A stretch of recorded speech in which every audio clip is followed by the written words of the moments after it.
Chopin's Barcarolle is the piece that I'm playing. It's the second to last of his major works for piano. And it was Chopin at the height of his subtlety and his power. And there's so many different levels to this piece.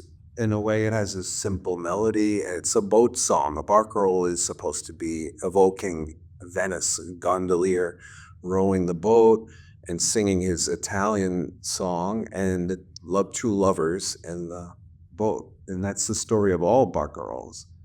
But there's much more to it than that. And it's just so beautiful. It's purely one of his most beautiful pieces. I think all pianists feel like that, and everyone wants to play it, and it usually doesn't sound quite right, so it's a challenge. And I think one of the challenges is the sound of the piece is so intricate and rich, and yet Chopin wrote it for a different kind of instrument than our modern piano. And so you would think, well, why don't you play it on Chopin's original instrument?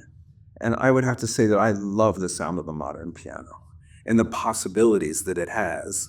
And it's quite expanded and sounded. A lot more layers and a lot more colors can be gotten, and it matches the music. And so I think that's why I play it on the modern piano. And it makes it more difficult. And so the difficulties of working out all the sound can sometimes obscure the inspiration of actually just playing the piece. That's the problem we have. It's a problem for all pianists. To learn anything, you have to spend so long learning the notes to it and or memorizing it, figuring out the technique to it, that it's not the same as if you just approach a piece and play it right away, and then you can play with all of your inspiration. And so what we need to do is learn it, figure out these things, and then forget about all of that and just play. My son is a jazz saxophonist here at Michigan, and he's always encouraging me to improvise. And I love to improvise, actually, and I improvise for myself or in informal situations. But I'm not quite ready to go on stage and improvise a piece like Chopin. The complexities of this really are beyond improvisation, I feel. But I want to play it as if I were improvising the piece. That's what I'm trying to do. So sometimes, I love the mechanics of the sound, of how your fingers move on the keys to create various sounds. And I love to practice for that, and I get great satisfaction out of that. But I have to say, it gets in the way sometimes, as I was just saying.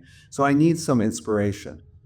And so, for example, last night I asked my student, Linda Lee, to play the piece for me because I know she plays it really beautifully.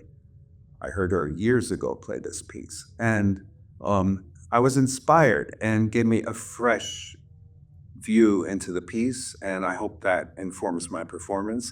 And then this morning I checked out Arthur Rubinstein's live recording, which is on YouTube from a concert somewhere, I think it was in Moscow, a long time ago, in the 30s, maybe 40s. And it's amazing, and it's very different from the way I think of it. But and he's doing actually a lot of things that you would criticize if you're trying to say what Chopin supposedly intended. But he captures the spirit, he brings the music alive, and he brings himself alive and the music alive, and that's what we want to do. And I feel that we don't do that enough these days. We're so busy trying to get into competitions and win competitions or do auditions and play the way the piece is supposed to go, that we lose the sense that the music should just flow. It's part of the flowing of life. And I also feel that that's one reason why classical piano is not so popular anymore. Actually, people go to concerts, but there are not that many concerts, and people don't love it as much as, say, I love it, as they should love it, because there's so much. I feel that our classical piano repertoire is really the height of our civilization. Oh, there are other heights too, but this is one of the great things that we have, and we need to bring it alive, not just reproduce the way other people think it should go. every piece that we play tells a story in some way.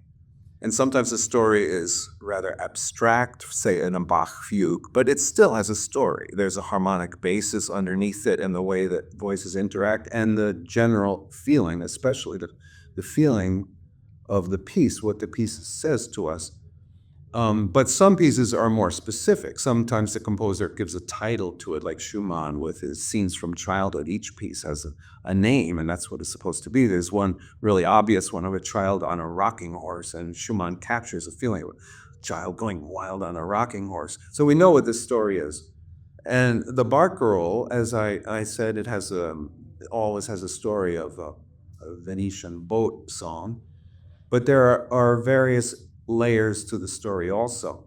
And so one particular spot, I mean, I feel that the music is rowing along like you would row a boat, but then the oarsman gets tired or takes a break and stops, and it's just floating. And you can imagine the moonlit night and the water rippling, the moon reflections on the water, and the boat is just sitting there for a while, and then he picks up the oars, it starts rowing again. And that's part of the story of this. And then in one of those moments, I feel that there's a trill, and then you can hear the heartbeat of someone. Choke, choke, choke, choke, choke, choke. Part of the story that I hear. And then on the other hand, you don't want to be thinking so literally because music is not words. And the piece, it's music. And so that's a starting point. But then when you play, really, you can't be thinking, oh, now this is happening, that's happening. It's beyond words. It's a different part of our brain, of our soul that we're using when we play music. And it's the same thing, say, for mazurkas. Chopin wrote many great mazurkas, and I love to play them. And there's a certain rhythm to mazurkas, and you can imagine, actually, Chopin improvised mazurkas for actual people dancing, and that's how that genre got started for him. But then in the end, it's not really people dancing, it's music. And so he takes that genre and then he uses it to express a part of himself or a part of life very vividly, and it's more than just what the story is behind it.